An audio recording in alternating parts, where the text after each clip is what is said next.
Voter information slip देने का लक्ष्य सिर्फ ये रहता है कि मतदाता को, क्योंकि कई बार बूथ बदल जाते हैं या कई बार मतदाता नए होते हैं, तो उनको वोटर स्लिप पर, इन्फॉर्मेशन स्लिप पर अपने बूथ का नाम और सारे डिटेल्स मिल जाते हैं। तो वोटर इन्फॉर्मेशन स्लिप पर बहुत ही छोटा चेंज करने के बाद मतदाताओं की सहूलियत बहुत बढ़ गई, क्योंकि उसमें उनका पोलिंग स्टेशन का नंबर, पोलिंग स्टेशन की जगह कोने में बड़े रूप में दिखा दी गई। पहले उनको पूरे में ढूंढना पड़ता था।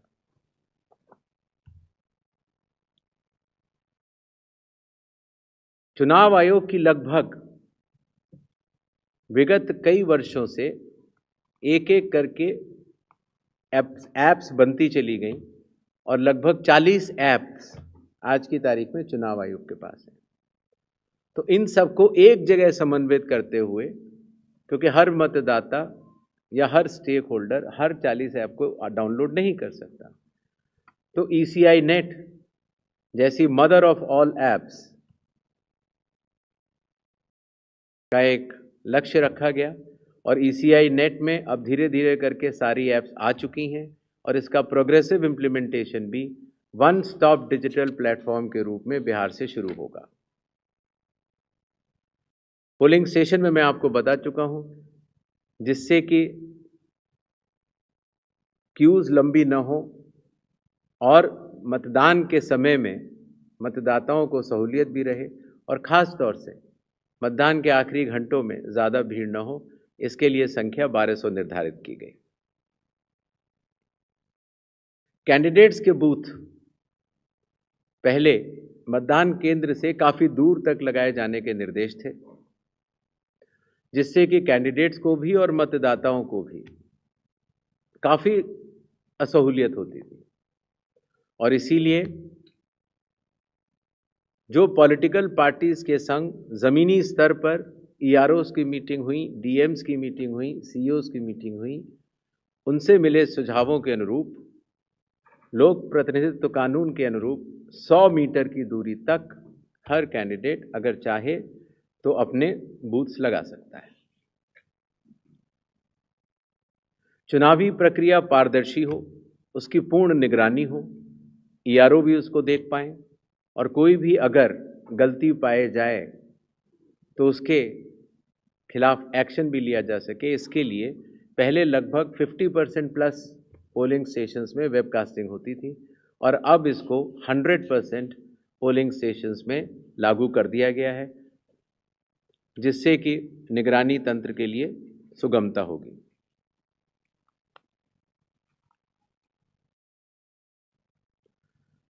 कई बार प्रत्याशियों ने ये शिकायत की थी कि जो हमारी फ़ोटो होती है वो चूँकि ब्लैक एंड वाइट में आती है और जमा तो कलर्ड करते हैं, तो वो पहचान में नहीं आती और काफ़ी हतोत्साहित उनको होना पड़ता है जब वो EVM में उनकी फ़ोटो अच्छी नहीं आती है। तो छोटा सा कदम, लेकिन इसमें फिर चुनाव आयोग ने निर्णय लिया कि एक तो फ़ोटो कलर्ड लगाई जाएगी और साथ ही साथ जो सीरियल नंबर होता है उसका फ़ॉन्ट भी बड़ा किया जाएगा, जिससे कि प्रत्याशियों की पहचान भी आसानी से हो जाए और मतदाताओं को सुविधा भी हो। काउंटिंग, कई बार जब मॉक पोल होता है तो मॉक पोल के समय मॉक पोल का डेटा डिलीट करना प्रिसाइडिंग ऑफिसर्स भूल जाते हैं और इसीलिए जब काउंटिंग होती है तो फॉर्म 17C और काउंटिंग यूनिट का मिलान नहीं हो पाता। ऐसे केस में किसी भी शंका को न रखा जाए, इसलिए जब भी 17C या वीवीपैट में मिसमैच होगा तो उन EVM से रिलेटेड वीवीपैट्स की पूर्ण गिनती की जाएगी। इसी तरीके से ये भी एक मांग सभी राजनीतिक दलों की थी कि पोस्टल बैलेट्स की गिनती पहले शुरू की जाए और पहले ख़त्म की जाए। तो इसलिए चुनाव आयोग ने पारदर्शिता के लिए भी और इसके लिए भी, जिससे कि पोस्टल बैलेट्स पर पूर्ण ध्यान दिया जाए उनकी गिनती पर और कोई जल्दबाजी भी न की जाए, तो EVM के लास्ट 2 राउंड से पहले पोस्टल बैलेट की गिनती समाप्त करना अनिवार्य होगा। जैसा आप सब लोग को पता है, जब चुनाव खत्म हो जाता है तो फिर आंकड़ों की आवश्यकता कई लोगों को पड़ती है। मीडिया को भी होती है, एनजीओज़ को भी होती है, सिविक सोसाइटीज़ को होती है और आम जनता को भी होती है। तो इसके लिए चुनाव आयोग की एक पद्धति रही जिसको इंडेक्स कार्ड कहा जाता है। लेकिन इंडेक्स कार्ड का सारा डेटा कलेक्ट करने में कई बार सप्ताह और कई बार महीनों लग जाते थे। तो अब चूंकि ईसीआई नेट भी आ रहा है और डिजिटल का युग है, इसीलिए digital index cards and reports सारे आपको चुनाव खत्म होने के कुछ ही दिनों के भीतर वेबसाइट पर या ऐप पर मिल जाएंगे। इस चुनाव की विशेषता है ये slide. The entire election machinery of Bihar is just a call away. अर्थात अगर कोई भी मतदाता या कोई भी व्यक्ति ईसीआई नेट ऐप को डाउनलोड करता है और अगर अपने एपिक नंबर डिटेल को डालता है, वोटर कार्ड के नंबर को डालता है, तो वो अपने बीएलओ से बात कर सकता है। वो अपने जो बूथ लेवल ऑफिसर्स हैं उनको अपनी कॉल बुक कर सकता है और बात कर सकता है। अगर उसकी कोई भी समस्या है तो वो बीएलओ से बात करके उसका निदान कर सकता है। इसी तरीके से जो इलेक्शन कमीशन का बहुत पॉपुलर नंबर है 1950, आपको भी कोई भी बिहार का मतदाता अगर इस समय बिहार से बाहर है तो भी उसको सिर्फ +91 अगर मोबाइल से आप डायल करते हैं तो +91 जो इंडिया का कोड है वो लगाना है। एसटीडी कोड जहां का भी आपकी विधानसभा क्षेत्र है वहां के एसडीएम का एसटीडी कोड और 1950 अगर आप ये डायल करते हैं तो 243 ईआरओज सारे मतदाताओं की सेवा के लिए खुले रहेंगे। इसी तरीके से अगर आपको ईआरओ के कॉल सेंटर से संतुष्टि नहीं मिलती है तो 38 डीएम्स के यहाँ भी आप 1950 पे कॉल कर सकते हैं और पटना में सीओ के यहाँ भी कॉल कर सकते हैं। ये एक बहुत बड़ी व्यवस्था है जिसको कि लॉजिस्टिकली पूरा सही से बना दिया गया है और आशा है इस सुविधा के बाद शायद दुनिया का शायद ही ऐसा कोई चुनाव होगा जिसमें कि 90,712 बीएलओज, 243 ईआरओज, 38 डीईओज और सीओ स्वयं मतदाताओं के लिए किसी भी दिक्कत अगर उनको आ रही है या ग्रीवेंस है उसके लिए सचेत रहेंगे। नेक्स्ट, ये भी बिहार में पहली बार हो रहा है। पहले जो ऑब्जर्वर्स हम लगाते थे कुछ असेंबलीज को मिलाकर लगा देते थे, लेकिन अब 243 असेंबलीज में 243 जनरल ऑब्जर्वर्स होंगे जो कि विभिन्न राज्यों से वरिष्ठ आईएएस अधिकारी नामित किए गए हैं जो कि बिहार के रहने वाले नहीं हैं। इसी तरीके से जो लॉ एंड ऑर्डर के लिए जो पुलिस ऑब्जर्वर्स हैं वो हर जिले में एक होंगे और एक्सपेंडिचर ऑब्जर्वर्स को हम लोगों ने चुनाव आयोग ने कुछ असेंबलीज को मिला के नामित किया है। इन ऑब्जर्वर्स के फ़ोन नंबर भी और असेंबली किस असेंबली से हैं वो आपको ईसीआई नेट पर भी मिल जाएंगे और वेबसाइट पर भी मिल जाएंगे, जिससे कि अगर कोई भी ऐसी बात है या शिकायत है तो आप इन ऑब्जर्वर्स को बतला सकते हैं। Observers of the election commission work as eyes and ears of the election commission. तो ये सुविधा भी इस चुनाव में हर असेंबली में मौजूद रहेगी।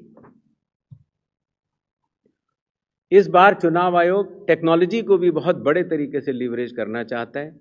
जैसे मैंने आपको पहले बताया कि ये अलग अलग ऐप्स होती थी, सी विजिल, जिसमें कि आप कोई भी एमसीसी वायलेशन की शिकायत डाल सकते हैं। 100 मिनट्स के अंदर रिस्पांस टाइम है। अगर 100 मिनट्स के अंदर नहीं होती है तो जिला कलेक्टर उसको स्वयं देखते हैं और सीओ भी स्वयं देखते हैं। Know your candidate, voter helpline app, ये सारी की सारी। नेक्स्ट, अब ईसीआई नेट पर भी होंगी। पुरानी सुविधा हमने हटाई नहीं है क्योंकि कई लोगों के पास पुरानी चीज़ें डाउनलोडेड हैं, बट अगर ईसीआई नेट अगर आप डाउनलोड कर लेते हैं तो सारी एक जगह ये सुविधाएं आपको मिल जाएंगी। नेक्स्ट, बिहार के मतदाताओं की संख्या आपको कि उससे बड़े मतदाताओं की संख्या दुनिया के सिर्फ 10 या 11 देशों में ही है। बिहार के चुनाव आयोग मानता है कि मदर ऑफ ऑल इलेक्शंस है और इसीलिए हर लेवल पर, हर स्तर पर चुनावी कर्मियों की तैनाती है। पोलिंग पर्सनल लगभग 4.5 लाख, सेक्टर ऑफिसर्स लगभग 9.6,000, माइक्रो ऑब्जर्वर्स लगभग 17.8,000, micro observers for counting 4,800, counting official लगभग 28,000, पुलिस ऑफिशियल 2.5 लाख, और जहां पर भी आइडेंटिटी ऑफ वोटर्स का इशू आता है, सहायता देने के लिए आंगनवाड़ी सेविकास भी उपलब्ध रहेंगी। और कुल मिलाकर 8.5 लाख चुनावी कर्मी बिहार विधानसभा के आम चुनाव 2025 में रहेंगे। अब मेरे ख्याल से तारीखों का ऐलान कर देना चाहिए। नेक्स्ट,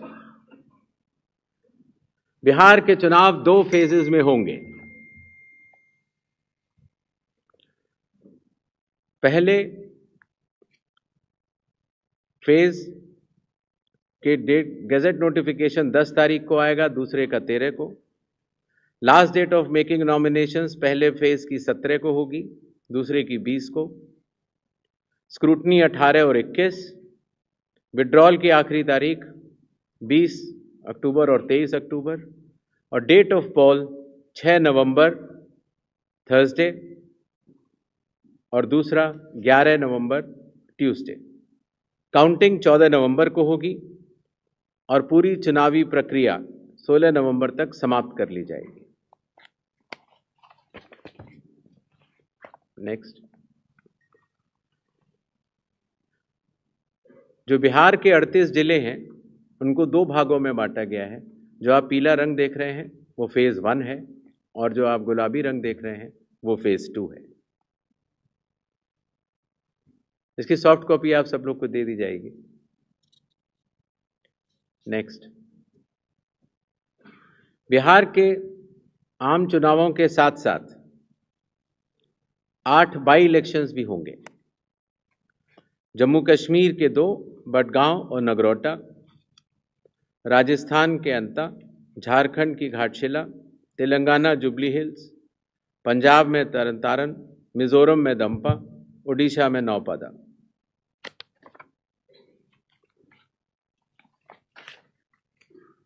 इनकी तारीखें भी अलग अलग कॉन्स्टिट्यूंसी के हिसाब से यहां पर दी गई हैं। डेट ऑफ पोल लेकिन सबका 11 तारीख ही होगा और काउंटिंग 14 नवंबर को होगी। इसके साथ कुछ चीजें हम जरूर बताना चाहेंगे। सबसे पहले मतदाताओं के नाम एक संदेश रहेगा, वो यह कि कृपया अपना नाम इलेक्टोरल रोल में जरूर चेक कर लें, क्योंकि अगर अभी भी छूट गया है तो नॉमिनेशन से 10 दिन पहले तक जोड़ा जा सकता है। कृपया अपने पोलिंग स्टेशन के बारे में ईसीआई नेट से जानकारी हासिल करें या अपने बूथ लेवल ऑफिसर से समझ लें। वोटिंग जब आप करते हैं, अगर बाई चांस किसी कारणवश अगर आप अपना वोटर कार्ड लाना भूल गए हैं तो 12 ऑल्टरनेटिव डॉक्यूमेंट्स होते हैं जिससे कि आप अपनी आइडेंटिटी बता सकते हैं और उसके बाद वोट डाल सकते हैं। मतदाताओं को ये विश्वास रहे कि हर पोलिंग बूथ पर AMF, that is assured minimum facility